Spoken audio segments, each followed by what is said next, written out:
Seguimos en ¿Qué me contás? 1306. Ya llegó al estudio. Le damos la bienvenida a la número 1 de la radiofonía argentina, Tati Almeida. Bravo. ¿Cómo andás, Tati? Acá estamos muy bien, a pesar de la lluvia. Sí. Bueno, chicos, chicas y oyentes, que sabemos que son muchos, como todos los sábados, con Charlie Pisoni, Paulita Maroni, bueno, y un equipo estupendo.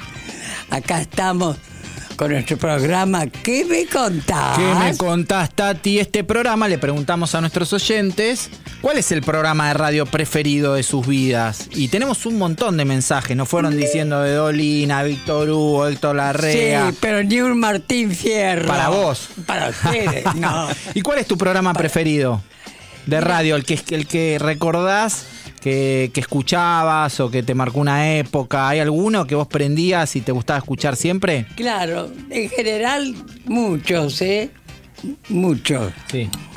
Sí. ¿Algún conductor de radio que te haya gustado? Bueno, hoy en día yo lo escucho siempre al Gato. Al Gato Silvestre. Y eso que viste que ganó el Martín Fierro de Oro. Sí, un saludo también. para el Gato también. Sí. Bueno. Y me gustan mucho las editoriales de nuestro invitado de hoy. Bueno, ahora lo vamos a presentar. Pero primero escuchamos 2 mensajes de nuestros oyentes, ¿te parece? Dale. Hola, buenos días, soy Eugenia, estoy escuchando el programa. Con este día lluvioso me acompaña mucho, está bueno.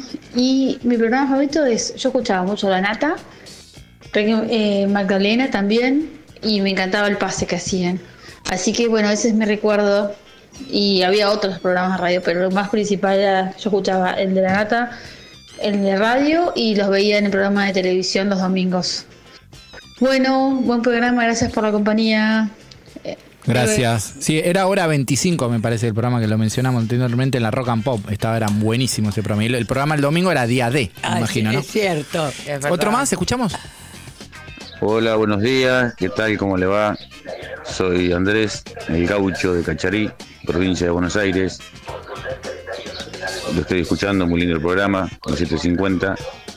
Y el programa que extraño es el programa de Eduardito Colombo, El Gallo Loco. Un saludo para todos y bueno, y me gustaría escucharlo nuevamente a Eduardito Colombo en las 7:50. Le mando un abrazo para todos. Gracias. Bueno, Tati, se viene un actazo el 11 de diciembre. 11 de diciembre en Plaza de Mayo, los organismos de derechos humanos estamos convocando para denunciar las violaciones a los derechos humanos de este gobierno. Totalmente, que vaya, si son muchos, Dios mío. Vas a estar ahí. Sí. Vas a hablar. Y bueno, haré un sacrificio. Porque también va a estar Adolfo Pérez Esquivel, también va a estar Estela, también va a estar los gremios, van a estar la UTEP, los movimientos sociales, las universidades, los médicos del Garraham. Por eso estamos realmente invitando a todas, a todos y a todes que ese día no falten, Sí. Que no falten. Jueves 11 de diciembre, desde las 16:30 hasta las 20, más o menos, a las 7 será el acto central. Vamos a estar en la plaza por el Día Internacional de los Derechos Humanos, que es el 10, pero el jueves, con la significación que tiene la ronda y con la significación que tiene esa fecha de diciembre donde ustedes hacían la Marcha a la Resistencia, claro. de alguna manera es una evocación también a eso, vamos a estar ahí llenando esa plaza. Perfecto. Bueno, Tati, ¿querés que te presente al invitado que está al lado tuyo? A tu izquierda está encima, mirá, está a tu izquierda. Dale. Hoy en ¿Qué me contás? Tenemos el placer de recibir a un invitado muy especial. Es sociólogo, periodista, escritor, investigador, reconocido por su trabajo en temas de derechos humanos, memoria histórica y defensa de la democracia. Mirada crítica y profunda nos invita a reflexionar sobre los desafíos de nuestra sociedad y la importancia de preservar la memoria colectiva. Vamos a hablar de su vida personal, de sus experiencias, de su trabajo y, por supuesto, de todo lo que nos ayuda a entender mejor el mundo que nos rodea. El invitado del día de hoy es Jorge Elbaum. Bueno, muchas gracias por la presentación. Así me pone un poquito vergonzoso, pero bueno. Bueno, Gracias. es un placer que estés con nosotros, No, querido. por favor, gracias. Bueno, escuchame. Vos sabés, Tati, que para mí sos ahí en el firmamento de las personas de profunda admiración, cariño, y la palabra más importante es amor, Tati, y ella lo sabe porque habitualmente se lo digo por WhatsApp. Qué grande. Que no salga de América, No, para nada. Bueno, escúchame, vos naciste en Buenos Aires, ¿no es cierto? Contanos un poco, ¿qué recordás de aquella infancia? No sé, que te hace sonreír, por ejemplo. Bueno, ¿Cómo fue tu infancia? Y yo nací en el barrio de Monte Castro, que muy pocos conocen, pero que es en realidad entre Floresta y Villaluro, ahí en el oeste de la hoy ciudad autónoma, en la calle Tupac Amaru. Me encanta el nombre de la calle. Mirá. En la que nací y jugué en la calle durante toda mi infancia.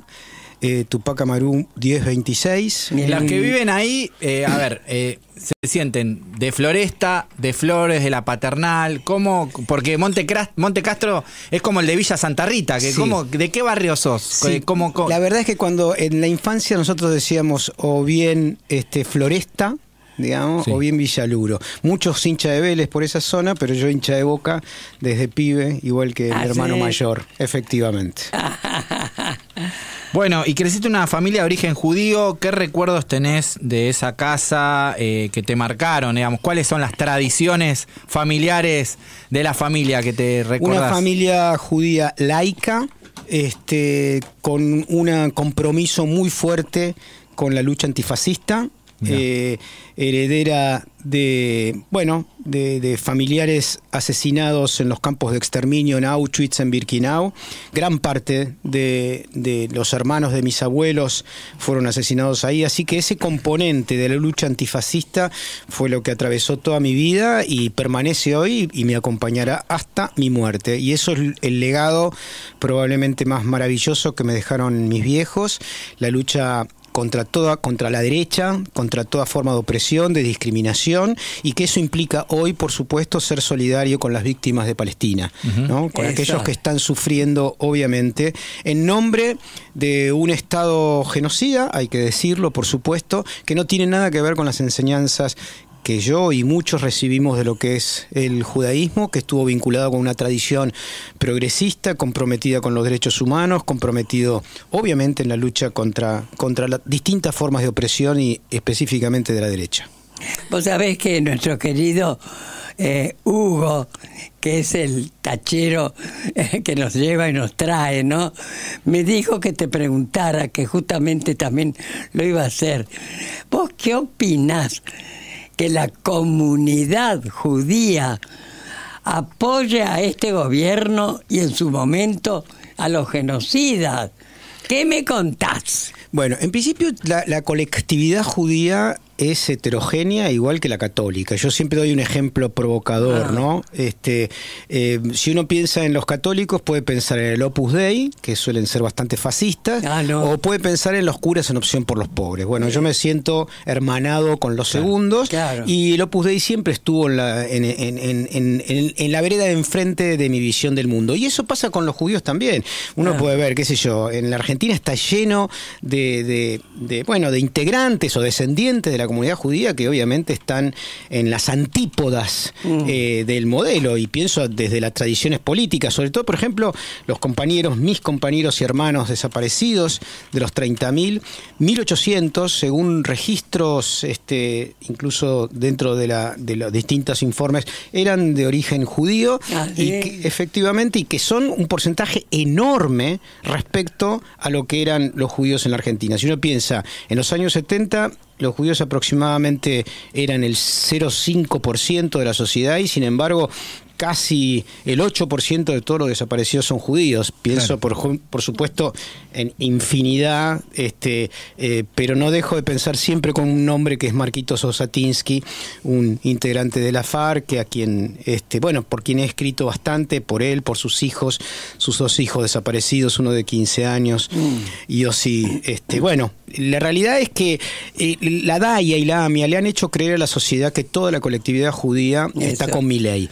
Y Milei ha engañado en realidad, ¿con quién está Milei? Milei está con Netanyahu. Claro. Milei está con todo lo que sea derecha. Si en Israel hubiese habido un gobierno de izquierda, Milei no se sentiría. Milei está con los pentecostales de derecha fascistas que acompañan a Trump, está con la derecha de la colectividad judía, está con la derecha del catolicismo, está con la derecha. Sea lo que sea, va a estar con la derecha fascista. Y bueno, yo en tanto integrante de la colectividad e incluso de una organización judía como el Llamamiento Argentino Judío, estamos enfrentados a Milei, a la Daya, a Netanyahu, y hay heterogeneidad. Lo hay también entre los musulmanes, lo hay también entre los católicos, lo hay entre los evangelistas, hay grandes compañeros, hermanos míos evangelistas que están en las antípodas del pentecostalismo más televangelismo, decimos nosotros, ¿no? Así que lo que creo es que no hay que creerle a la Daya ni a Milei de que todas las colectividades, los integrantes de la colectividad judía son simpatizantes del fascismo.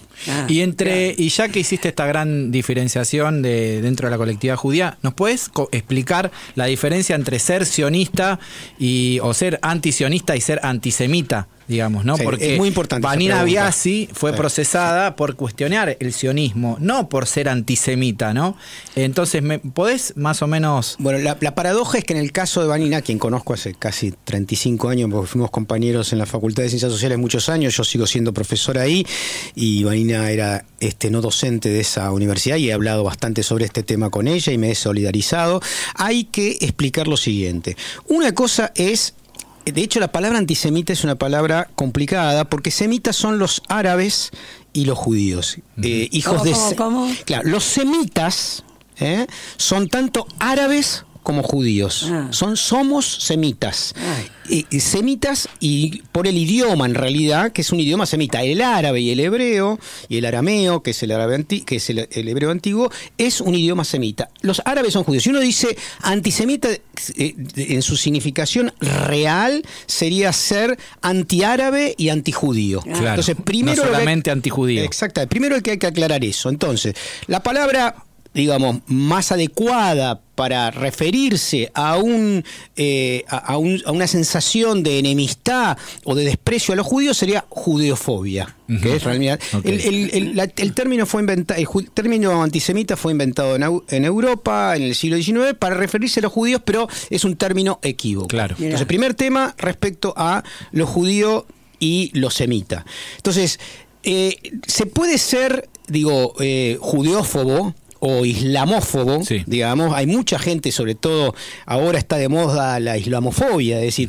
mis hermanos islámicos son discriminados en Europa y en Estados Unidos por el solo hecho de una fe, como muchas veces han sido discriminados los judíos o han sido discriminados los budistas, etcétera, etcétera. Toda forma de discriminación por una fe es absolutamente despreciable. Entonces, el sionismo nace en el siglo XIX de la mano de un tipo que se llama Teodoro Herzl, un judío ateo, que viendo las persecuciones que había en Europa, sobre todo una muy fuerte que hubo en Francia a partir del caso Dreyfus, que ha sido muy contado y película. Efectivamente, el tipo dice, bueno, hay que buscar algún lugar donde los judíos puedan ir y no ser perseguidos, porque efectivamente había judeofobia muy fuerte durante siglos. Recordemos, siglo XII expulsados de Inglaterra, siglo XV de España, etcétera. Ha habido a lo largo de la historia, de hecho, hasta 1960 y pico, en las misas se decía perdón a los judíos por matar a Jesús, etcétera, etcétera. Ya ha habido, y todavía hay, lamentablemente, judeofobia. Ahora bien, eso no tiene nada que ver con el sionismo. El sionismo fue una doctrina construida para generar un Estado nacional que en el inicio tuvo componentes de izquierda, que fundaron los kibbutz a finales del siglo XIX, etcétera, pero que hoy ya no tiene esos componentes. Mayoritariamente el sionismo hoy ha sido cooptado por una derecha fascista, que es la que expresa Netanyahu. Lamentablemente, porque los componentes de izquierda sionista que ha habido, y que todavía son minoritarios hoy en Israel, todavía sobreviven. Lo que creo que hay que cuestionar fuertemente es el hecho de que el Estado de Israel de ninguna manera puede ocupar territorio que no le corresponde, no puede oprimir a ningún pueblo, tiene que darle la libertad a los palestinos de tener su patria como corresponden en base a la Declaración de las Naciones Unidas de 1947, que es la partición.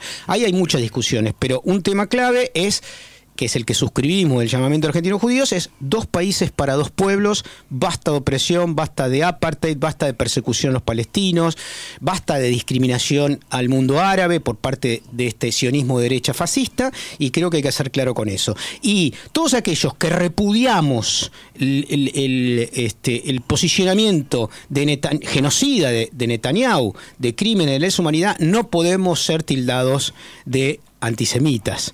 No podemos ser tildados de ninguna manera, claro, o juzgados porque estamos cuestionando el derecho de un personaje patético y criminal como Benjamín Netanyahu de oprimir, masacrar y exterminar a un pueblo. ¿Qué te llevó a estudiar sociología? Bueno, yo primero estudié periodismo, después estudié sociología y después estudié economía. Soy doctor en ciencias económicas. Sos un bocho, querido. No, la verdad, a ver, yo vivo de la docencia universitaria. Acabo de cumplir este año 40 años de profesor en ingeniería. Esa es mi formación. Esa es efectivamente. Pero bueno, siempre me gustó. ¿En la Facultad de Ingeniería de la UBA? En la Facultad de Ingeniería de la Universidad Nacional de La Matanza. Ah, mira qué bueno. Qué lindo que es el campus de la Universidad Nacional de La Matanza. Pero también trabajo, soy profesor concursado en la Facultad de Ciencias Sociales de la UBA. Mantengo esos 2 lugares desde 1985. ¿Y qué materia das actualmente? En ingeniería soy titular de 3 materias que se llaman Ciencia, Tecnología y Sociedad, Responsabilidad Social Universitaria e Introducción al Ejercicio Profesional. Eso en ingeniería. Y en la Facultad de Ciencias Sociales de la UBA, comunicación organizacional. Espectacular. Le voy a recomendar a mi hijo que empiece a estudiar sociología, que cuando llegue el momento se anote. Jorge, vamos más al terreno personal. ¿Tenés 2 hijos? Contanos un poco sobre ellos. 2 maravillosos seres humanos que son la luz de mi vida. Emiliano y Aitana. ¿Cómo se llama? Emiliano, en honor a Zapata. Qué politizada esa familia, che, sí, viejo. La verdad que sí. Bueno.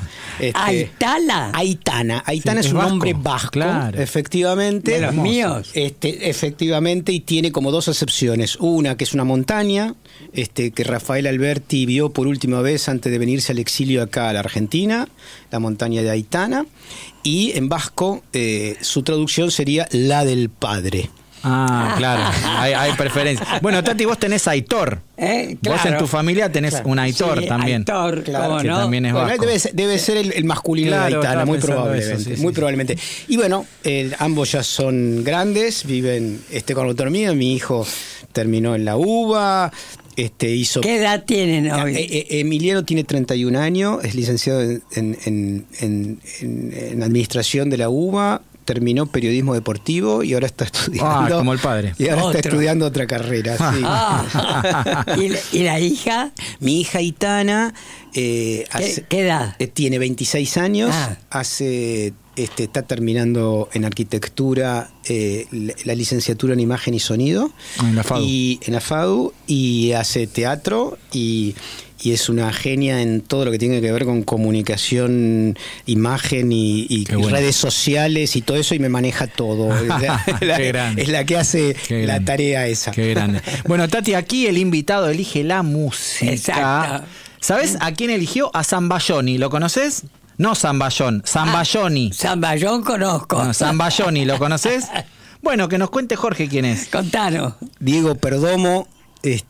Un extraordinario cantautor de culto para mí, además lo aprecio mucho, lo respeto mucho, con unas letras extraordinarias, una profundidad filosófica, psicológica y emocional.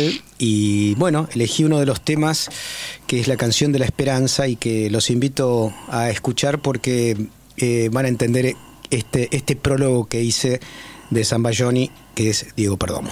Muy bien, vamos a escuchar a Zambayoni y volvemos con más Jorge Elbaum. ¿A quién? ¿Qué me contás? Mientras almuerza ese hombre abandonado, sentado solo frente a su televisor, un plato triste con las obras del pasado con un vino avinagrado y el pan duro del rencor.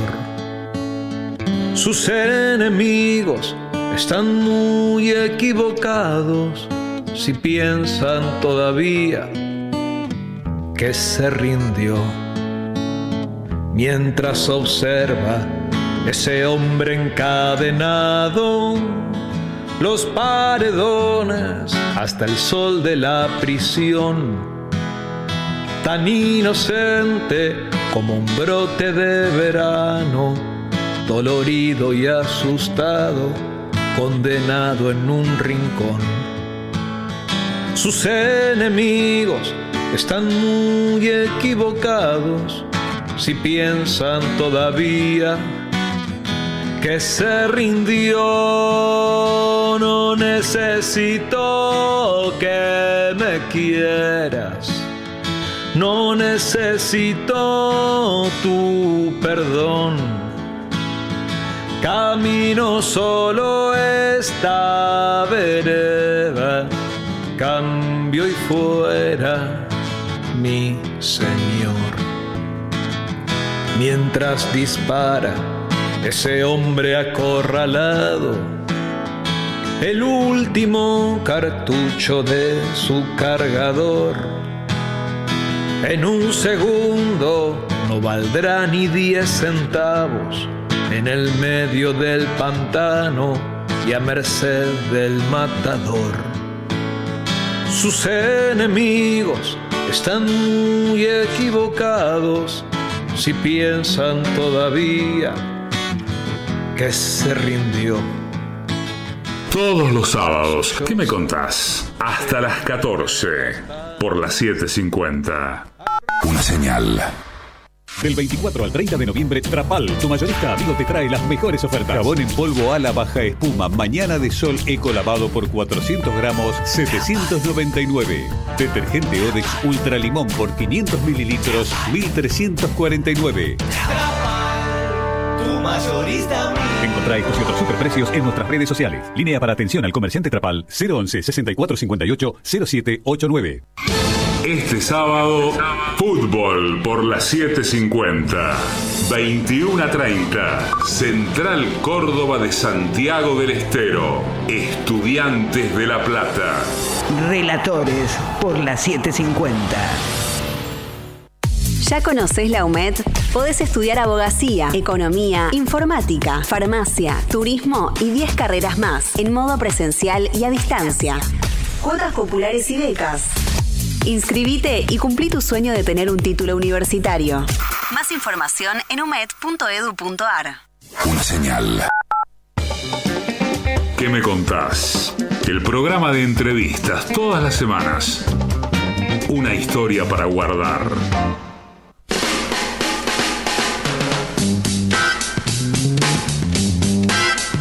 13:29 en la República Argentina. Seguimos en ¿Qué me contaste? ¿Puedes comunicar a qué teléfono? Al 117000-0750. ¿Y qué nos contás? A ver, ¿qué nos contás? ¿Cuál es tu programa de radio preferido? ¿Cuál es el programa de radio preferido? Saludos a Tati Almeida y el programa está buenísimo. Mi programa preferido. Ay, ¿qué me contás? Gracias, de Villa Adelina, Mirta. Hola, para la consigna de hoy, Sin Anestesia. Fue un gran programa de Radio Belgrano durante los 80, conducido por Ali Berti. Es cierto. Es verdad. Lágrimas de Fuego es la peli, o alguien que contesta por la peli. Bueno, seguimos con Jorge Elbaum. Tenemos muchas cosas para preguntarle, claro, ¿no, Tati? ¿Sabes qué, Jorge? Qué interesante lo que nos contabas con respecto a Dorrego. Contalo. Bueno, no, a mí me interesó mucho uno de mis próceres preferidos. Me metí a leer mucho en algún momento de mi vida y descubrí los antecedentes sefaradíes y marranos de la familia que en realidad se llamaba Rego. Do es de Rego, sería, el pueblo se llama Rego, eso en Portugal, donde fueron expulsados, con muchos 8 judíos, vinieron primero a Brasil y después recayeron en Colonia y en Buenos Aires. El padre, que era lo que en aquel momento, fines del siglo XVIII, principio del siglo XIX, se llamaban judíos nuevos, que era una cosa muy despreciativa, marranos también se lo llamaban, a los que realmente se habían convertido a la fuerza, para no ser perseguidos por la Inquisición, trataron de que entre la carrera militar. Acá en Buenos Aires, como cadetes, entraba a los 12 años, etcétera, etcétera, no lo dejaron por judío, entonces cambiaron los papeles y fue a hacer la carrera militar a Chile. A Santiago de Chile, como cadete. Pero ahí hay todo un tema muy interesante y clave, porque trucharon los papeles, lo dejaron entrar allá, hizo la carrera, y más o menos para 1810, que fue la primera revuelta acá en la Argentina, él la hizo junto con otra gente en Santiago de Chile y se tuvo que escapar, justamente porque intentó esa revuelta. Entonces vino acá y conocía mucho los pasos en la montaña que iban desde Chile a la Argentina, lo que todavía no era la Argentina, las Provincias Unidas, y eso le sirvió luego para hacer los mapas con San Martín. Mira. Dorrego fue un gran oficial de San Martín. Dos anécdotas maravillosas que me permiten contar. Me encanta. Una, cuando digamos, Belgrano ya había perdido varias batallas, el ejército del norte se le entrega a San Martín, ¿no? Ese encuentro se hace en la posta de Yatasto. Sí, famoso. ¿No? Y entonces San Martín le pregunta a Belgrano, ¿cuál es el oficial más importante que tenés para que me acompañe? Dice, bueno, el oficial que tengo más importante está preso. Dice, ¿cómo está preso? Sí, es un extraordinario militar, pero es un loco. Es un loco, de ahí el concepto del loco Dorrego. Exacto. ¿No? Es un loco y además, después se supo que en realidad lo que hacía Dorrego era gastarlo a Belgrano, porque Belgrano tenía la voz aflautada. Entonces lo humillaba, etcétera, etcétera. Cuestión que Dorrego se hace como un oficial central del Ejército del Norte y después le ayuda a San Martín a hacer los mapas para cruzar a Chile, obviamente en el Paso de los Andes, y es el que lo invita a San Martín a que la parte norte sea cuidado por alguien que él había conocido, y le presenta a San Martín, que se llama nada más ni nada menos que se llama Güemes. Entonces Dorrego no solamente ayuda a San Martín para el pase, sino, y después en el exilio en Estados Unidos, lo protege la comunidad judía en Estados Unidos, y ahí se hace fuertemente federalista, viniendo acá a la Argentina a darle el derecho a los indios y a los no propietarios a votar, razón por la cual termina siendo fusilado por otro de los oficiales que se llamaba Lavalle. Exacto. ¿Qué tal? Bueno, qué maravilla. Y lo de Dorrego para mí es maravilloso, no solamente porque es uno de los primeros judíos que, bueno, yo contaba hace un rato, en la tumba que está en la Recoleta de la familia, en esa cripta está el candelabro de 6 velas, tradicional del judaísmo, incluso dentro de la Recoleta, en la tumba de Lavalle. Mira, ¿qué me contás? Bueno, vos escribiste Electo Nisman, ¿no es cierto? Donde, bueno, analizaba, por supuesto, el uso político de su muerte, ¿no? A 6 años de publicación. ¿Qué sigue igual? ¿Qué cambió? ¿Y qué se potenció? Bueno, el libro de Efecto Nisman, que fue publicado por Penguin Random House acá en Argentina, remite básicamente a un análisis de cómo fue utilizado el suicidio de Nisman como herramienta central para el triunfo electoral de Macri. Fue clave. Exacto. Todo el año 2015, el suicidio fue en enero del 2015, y todo ese año trabajó la derecha argentina con los medios y la justicia para tratar de culpabilizar al Movimiento Nacional Popular, a Cristina Fernández de Kirchner, a Héctor Timerman, etcétera. A Héctor le causaron, por supuesto, la muerte, lo asesinaron porque no lo dejaron ir a curarse de su cáncer de hígado. Tal cual. Y bueno, la realidad es que en ese libro lo que hago es tratar de contar un poco el backstage, la cocina de cómo se fue gestando esa falsa idolatría por un personaje a quien conocía además. conocí bastante a Alberto Nisman, Natalio Alberto Nisman, y durante los años que lo conocí pude apreciar que era un chanta, absolutamente un chanta, un mentiroso, y bueno, y como se creyó un personaje, se le hicieron creer. Cuando vio que podía perder todo lo que había acumulado, empezó desesperadamente a pedir un arma. Cuento un poquito con detalle cómo fue ese proceso, para pegarse un tiro antes de, obviamente, perder los fueros, entre comillas, que tenía como fiscal, ¿no? Una historia terrible que ha servido para... mediáticamente y para el partido judicial a empezar ese proceso de lawfare que termina ahora con la prisión de Cristina, de Julio De Vido, y un modelo de persecución que sustituye lo que antes eran los golpes militares, hoy son los golpes judiciales mediáticos, ¿no? Hay como esto es el plan Cóndor 2, que no es solamente en Argentina, lo vimos con Lula, lo vimos con Rafael Correa, lo vimos con Lugo, lo vimos en Honduras, lo vimos en la persecución a Evo, y bueno, va a seguir así en la medida de que no seamos capaces de cambiar el sistema judicial y también el sistema mediático. Sí, ¿cómo hacemos? Dios mío. Bueno, lo vamos a tener que hacer. No nos olvidemos que por el memorándum por Irán que impulsó el gobierno de Cristina, hubo gente presa. Por impulsar el memorándum. Hubo gente presa. Bueno, lo mencionaste recién a Timerman, pero el chino Zanini, por ahí me estoy olvidando a alguien más, pero estuvo preso Delía, estuvo preso Esteche. Así es. Por impulsar un memorándum con la República, con Irán. Pero no solamente eso, sino que, y es muy importante recordarlo, que ese memorándum fue aprobado por el Congreso de la Nación. Exacto. Fue aprobado por el Congreso de la Nación. Es decir, si... no fue un decreto. No.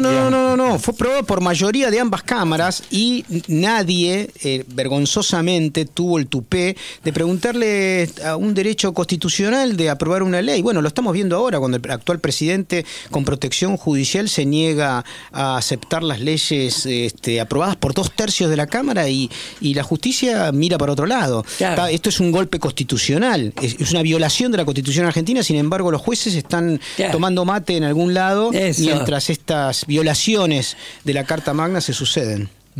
Jorge, si uno tuviera que contarle a las nuevas generaciones, ¿no?, sobre el conflicto de Israel-Palestina, ¿cuál es el ABC que tendrían que saber? Como para ordenar un poco Mira, hay, por supuesto, hay muchos debates. Yo tengo un posicionamiento que comparto con los compañeros y compañeras del Llamamiento Argentino Judío, del cual soy en este momento vicepresidente. La presidenta es la escritora y periodista Elina Malamud, y que consideramos que debemos partir de dos estados para dos pueblos, de la partición de Palestina de 1947 hecha por las Naciones Unidas, y que eso implica, obviamente, reparación para el sufrimiento del pueblo palestino, abandono por parte de Israel de los territorios ocupados en Cisjordania, y bueno, que den cuenta de los crímenes cometidos en Gaza, ¿no? El posicionamiento, insisto, puede ser dos estados para dos pueblos, que es la posición que tienen incluso los partidos de izquierda en Israel, ¿no? Diputados que conozco, amigos míos, que son de la lista Unidad, que es la lista árabe-israelí dentro de Israel, en la Knesset, en el Parlamento israelí, comparten esta posición, de considerar, obviamente, de que tiene que terminarse el apartheid, tiene que terminarse el supremacismo israelí respecto a los árabes y a los musulmanes, y que eso no es compatible de ninguna manera con ningún Estado de Derecho. Ahí hay un problema. ¿Qué porcentaje de adhesión tiene este sector dentro de Israel? A ver, es importante esa pregunta. Si yo te podría decir que más o menos el 40%. ¡Epa! Sí, pero lo que pasa es que el gobierno es un gobierno de mayoría única. Allá es un modelo parlamentario. Vos juntás 60 parlamentarios de 120 y formás gobierno. Sí. Hoy tienen 61. Claro. Que sería un poco más que el 50%, pero la otra parte de la sociedad que ha marchado, que se ha opuesto, etcétera, que por supuesto está silenciado en los medios hegemónicos acá, porque nadie quiere que se enteren los posicionamientos. Cuando aparece un video que un Ofer Kasif, un diputado que conozco es echado a la fuerza del Parlamento siendo diputado por decirle en la cara a Netanyahu que es un genocida, bueno, eso tratan de que no se sepa acá, porque le hacen creer a la sociedad de que hay una unicidad de lo judío o una unicidad de lo israelí, y eso es falso. Claro. Escuchame, con los atentados, el antisemitismo y la realidad internacional de Medio Oriente, como contexto, ¿no es cierto? ¿Cómo ves el papel de la comunidad judía argentina en la defensa de los derechos humanos, la memoria histórica y la solidaridad internacional? Vuelvo al concepto anterior. No hay una única colectividad judía, igual que no hay una única colectividad católica ni musulmana. Yo hablaba hace poco con un compañero que fue candidato a presidente en Chile y que es de la comunidad palestina, ¿no? Que hoy está preso, ¿no? Y me decía, mirá, acá los palestinos en Chile la mayoría son de derecha. Bueno, la realidad es que no tiene nada que ver la identidad de origen con el posicionamiento político. Y esto es un tema político. Esto es un tema claramente político. ¿Estás del lado de los opresores o estás del lado de los oprimidos? Yo creo que nuestra obligación, por lo menos en mi formación, incluso emocional, afectiva, intelectual, familiar, es estar siempre del lado de aquellos que sufren, ¿no? Y bueno, de eso es lo que ha servido, incluso en la tradición, mis amigos como Eduardo de la Serna, ¿no? Que siempre explica desde la tradición bíblica del Nuevo y Viejo Testamento cuál es el posicionamiento de los judíos que construyeron el cristianismo, porque muchos dicen Poncio Pilatos o Judas Iscariote, que eran judíos, digamos, ¿no? Pero los otros 12 apóstoles también eran judíos, incluso. Claro. Y nadie, bueno, ahí hay algo de la tradición de lucha contra la opresión, en ese momento contra el imperio romano, que está presente en larga tradición judaica, está presente en Chomsky, está presente en Einstein, está presente en Freud, está presente en muchos otros, en muchos ámbitos del lugar, de lo artístico, de lo literario, de lo científico, y bueno, y hay que ponerlo en valor porque el poder mediático le hace creer a la gente que la única forma de ser judío es ser fascista. Y eso es falso. Claro. Bueno, Jorge, vamos a jugar un ping-pong. Te paso la paleta a ver cómo te vas a defender, si sos bueno o sos medio maleta. Pero bueno, acá vamos. Nombre completo. Jorge Norberto Elbaum. Apodo. Chiche. Epa, si no fueras sociólogo y periodista, ¿de qué trabajarías? Y de médico. Médico, bueno. Sí. ¿Qué objeto representa hoy tu identidad? Un objeto cualquiera. Libro. Si pudieras borrar de la historia un mito asociado a la comunidad judía, ¿cuál borrarías? El asesinato de Cristo. Si tuvieras que hacer un asado con 3 figuras históricas, ¿con quién te gustaría compartirlo? Con Evita, con Ernesto Guevara. Eso. Y con mi vieja. ¿Me podés invitar a mí también, por favor? Te hago de parrillero. Te invita a un karaoke Milei, Macri y Netanyahu. Tenés que cantar una canción con un mensaje oculto. ¿Cuáles cantás? Esa es difícil, algo intelectual y sutil. Ustedes son una basura y no quiero compartir nada de la vida con ustedes. De oculto no había mensaje oculto. Bueno, te voy a nombrar unas personalidades de la colectividad judía. Me tenés que definir con una palabra cada uno. Alberto Nisman. Un sorete. Axel Kicillof. Un líder político importantísimo en nuestra patria. Bien. Netanyahu. Otro sorete. Zielinski. ¿El del fútbol? El de Ucrania. Zelinsky. Volodymyr. Sí. Otro sorete, una basura, un traidor de cuarta. Bueno, ¿y un actualmente converso judío, Javier Milei? No, ese no, primero que no es converso.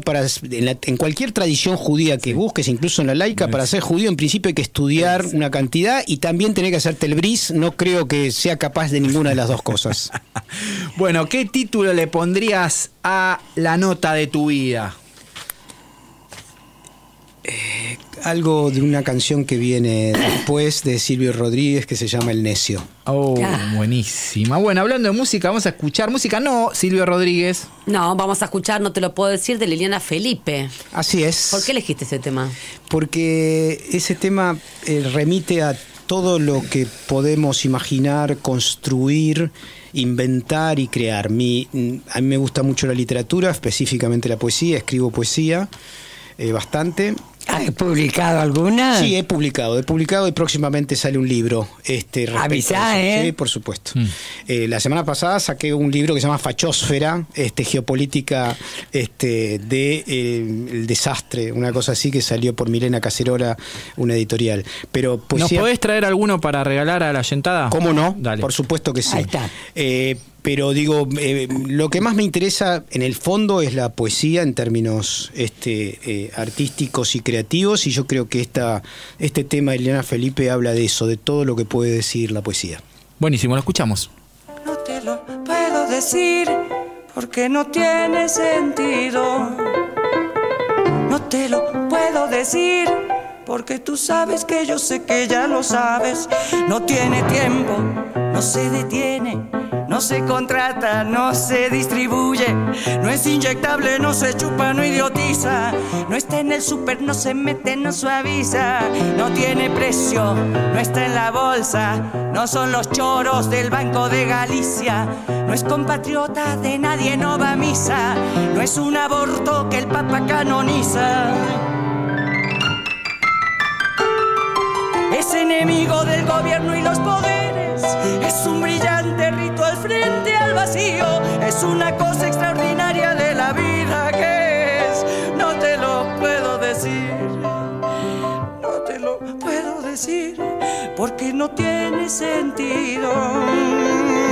No te lo puedo decir, porque tú sabes que yo sé que ya lo sabes. No tiene madre, no tiene abuela, no tiene santo, tampoco tiene vela. No da dolor, tumor, rubor, no cicatriza. No está a la venta, no se ve, no se cotiza. No se desea, no se seduce, no se decide, ni se desdice. No es un espejo, no es un templo, no da risa. No tiene angustia, ni se psicoanaliza. Es enemigo del gobierno y los poderes, es un brillante ritual frente al vacío, es una cosa extraordinaria de la vida que es. No te lo puedo decir, no te lo puedo decir, no, no te lo puedo decir. Estás escuchando a Tati Almeida y Charlie Pisoni. ¿Qué me contás? En la 750. Último bloque de ¿Qué me contás? La gente se comunica al 11 7000 0750. Y hay mensajitos que para Jorge. Hola, compas, quería participar por los regalos de hoy. Un saludo especial a Tati y a Jorge también. Abrazo grande a todos. Soy Diego de Paternal. Gracias. Hola, Paternal. Otro mensajito. Hola, Tati querida. Mi programa favorito es ¿Qué me contás? Obviamente. Quería mandarle un saludo grande a Jorge. Lo leo siempre en páginas. Saludos a todos. Claudio de Villa Domínico. Muy bien. Último mensajito. Sí, dale. Abrazo grande a Jorge, lo escucho a su columna en Jugo de Limón, Diana de Monte Grande. Bueno, tengo un hambre bárbaro, me parece que me voy a ir a comer al bar de la radio. Hoy hay varias promos, mira. Espectacular, sí, y a muy buen precio. Sí, hay un plato a 10.000 pesos de pollo al horno, chorizo a la pomarola, o albóndigas con puré, o canelones, o filé de merluza, o ravioles. Sí, y si le pones bebida y flan casero y café, 16.000 pesos. Muy barato, sí. Muy recomendable, muy rico. Pero además que hay buena cocina que tienen, excelente. Buenísimo, se vienen al bar de la radio, Rabinani 1732. Seguimos, bueno, Tati. Escúchame, ¿cómo describís el camino de Javier Milei hacia el judaísmo? ¿Es solo un proceso religioso? Bueno, en principio, digo, es falso. Esto es un gran invento de show. No hay ningún proceso. En la tradición judía, digamos, hay como dos modelos de llegada. La tradición judía no es evangelizadora. Es decir, los judíos no quieren que te sumes al judaísmo. A diferencia del cristianismo, que es evangelizadora, o de la tradición del Islam. Son tradiciones. De hecho, en los libros, en todo caso, teológicos, para decirlo de una manera, judíos dicen, si alguien se quiere hacer judío hay que decirle primero que no. ¿no? Y tiene que insistir y tiene que hacer un proceso de inducción, de introducción, etcétera. Ese proceso dura como mínimo 6 meses. Tenés que ponerte a estudiar, qué sé yo, saber algunas cosas de la Torá, del Talmud, de la Cábala, etcétera, etcétera. Él no hizo nunca eso. El único vínculo de Milei con el judaísmo es con Netanyahu y con el fascismo. Insisto con esto y quiero subrayarlo. Si Israel hoy tuviese un gobernante, por ejemplo, como tenía hace 50 años, que eran socialdemócratas, como Yitzhak Rabin, como Ben Gurion, de ninguna manera sería Simón judío. Pérez. Ninguna manera sería judío. Él es judío en tanto...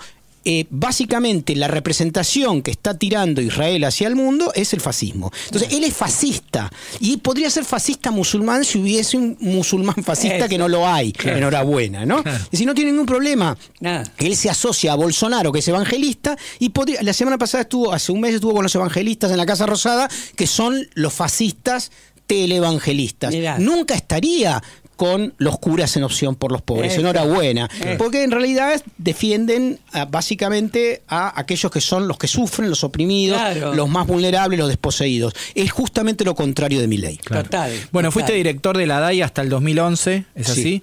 ¿Cómo evaluás la actual gestión de la DAIA y su acercamiento casi pegadizo con el gobierno actual y también con el gobierno de Israel? Bueno, justamente en mi involucramiento en aquel momento fue en el marco de una especie de acuerdo político para tratar que la DAIA salga de veraja, ¿no? Del verajismo que era previo a mi ingreso en el 2008. Fue una experiencia que tuvo componentes interesantes vinculados sobre todo a los derechos humanos, a los vínculos en aquel momento con las víctimas de los atentados, sobre todo con Memoria Activa y con la agrupación 18 de julio. Quedó trunca obviamente con Nisman, porque justamente ahí yo conocí a Nisman, y cuando empezó el proceso de que Nisman inicialmente fue nombrado por Néstor, recordémoslo, ¿no? Sí.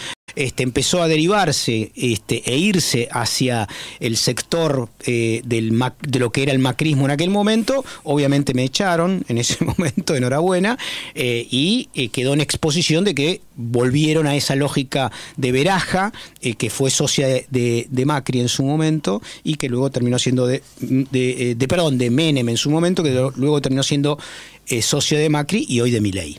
Jorge, aprovechando tu mirada como sociólogo, ¿no? Estamos en un momento de mucha crueldad, un gobierno negacionista. ¿Cómo impacta esto actualmente en la sociedad? ¿Cómo lo ves? Es el tema clave, digamos. Yo creo que hay 2 dimensiones y voy a empezar por la que para mí es la más importante, ¿no?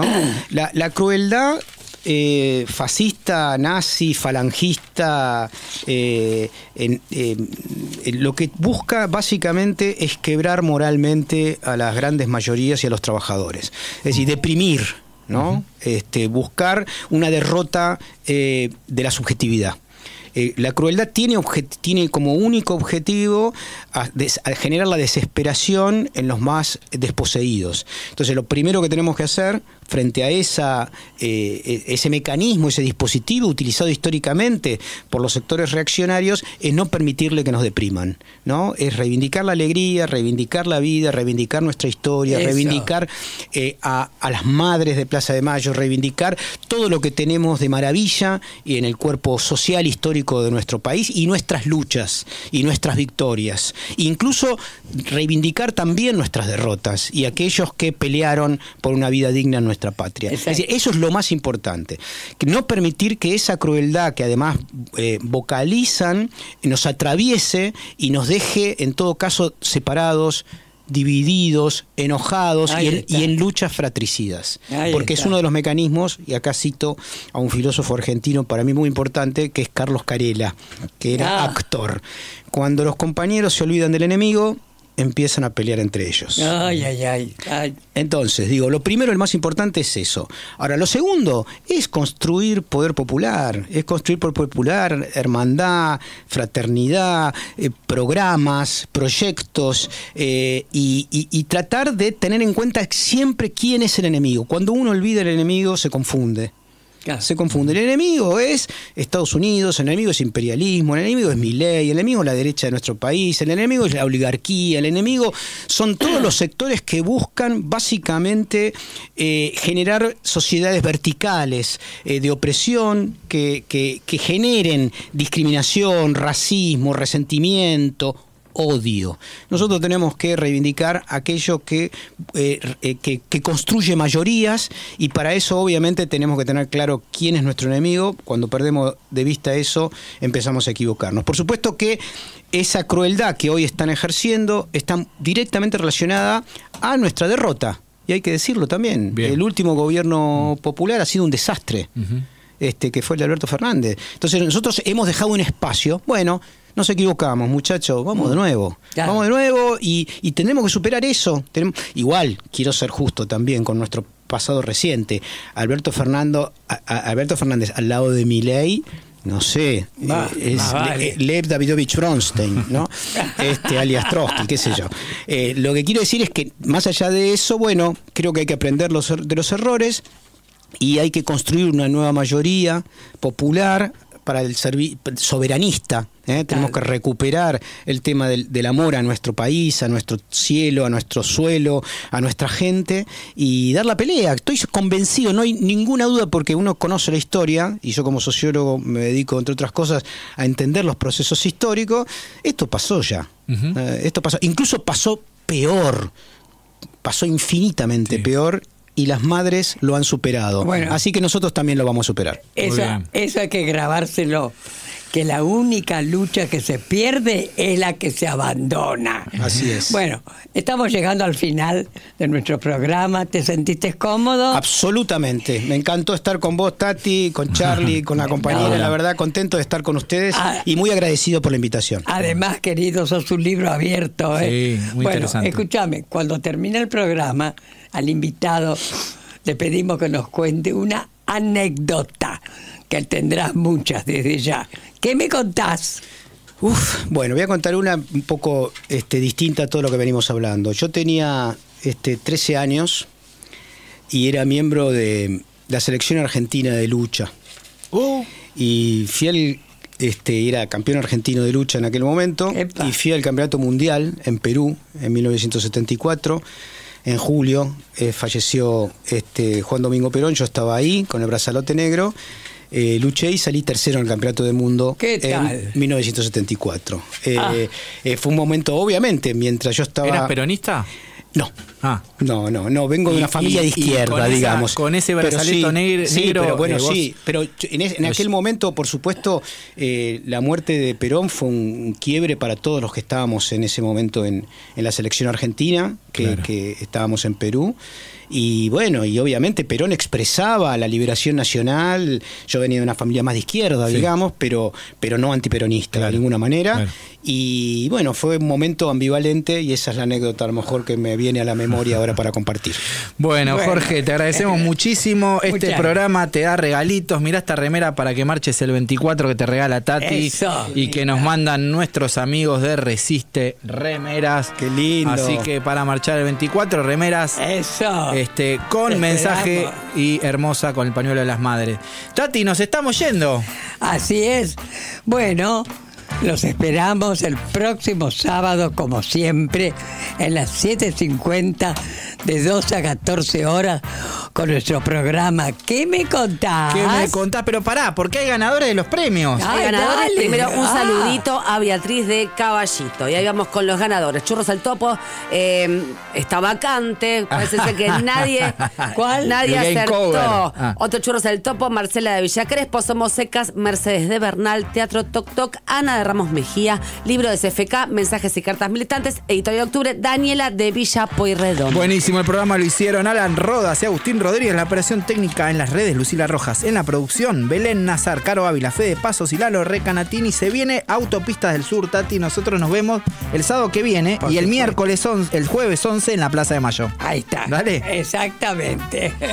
Gracias, un fuerte abrazo para todos. Gracias, Jorge. Compañeros, chiquendengue, siempre fuimos compañeros de alegrías y tristezas, en la escuela y en el bar. Compañeros, siempre siempre fuimos compañeros. Chiquendengue, chiquendengue, de momentos tan felices que no puedo olvidar.